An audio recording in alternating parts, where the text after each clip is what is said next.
यह कहानी है 16वीं शताब्दी की, जब उत्तर भारत में मुगल सम्राट अकबर का विशाल साम्राज्य हुआ करता था। साथ ही उस टाइम पे उत्तर भारत में ही नहीं, पूरे भारत में मुगल शासक अकबर अपना अधिकार पूरे भारत में जमाना चाहता था।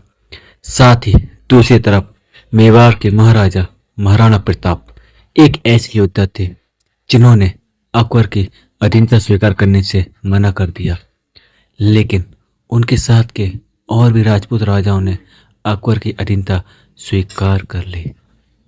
अकबर ने महाराणा प्रताप को कई बार संधि के लिए प्रस्ताव भेजा, लेकिन महाराणा प्रताप ने हमेशा उनके प्रस्ताव को नकार दिया। महाराणा प्रताप ने शपथ ली थी कि जब तक वे अपने राज्य को आज़ाद नहीं करा लेते तब तक वे सोने चांदी के बर्तनों में खाना नहीं खाएंगे और साथ ही साथ आरामदायक बिस्तरों में नहीं सोएंगे। यह बात है हल्दी घाटी के युद्ध की, जो 1576 ईस्वी में लड़ा गया। जब महाराणा प्रताप ने अधीनता स्वीकार करने से मना कर दिया, तब सम्राट अकबर ने उन्हें बलपूर्वक जीतने का निश्चय किया।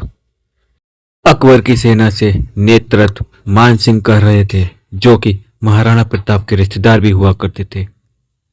मुगल सेना शस्त्रों में बहुत बड़ी थी। मुगल सेना के सैनिकों की संख्या बहुत अधिक हुआ करती थी।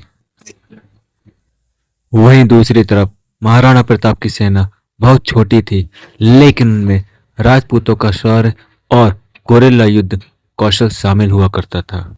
18 जून 1576 को हल्दी घाटी के दर्रे में एक भीषण युद्ध हुआ, जो कि मेवाड़ की सेना और अकबर की विशाल सेना के बीच एक जबरदस्त युद्ध था।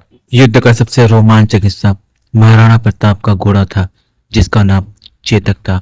जितनी वीरता महाराणा प्रताप और जितना शौर्य महाराणा प्रताप में था, उतनी ही वीरता और शौर्य उनके घोड़े चेतक में था।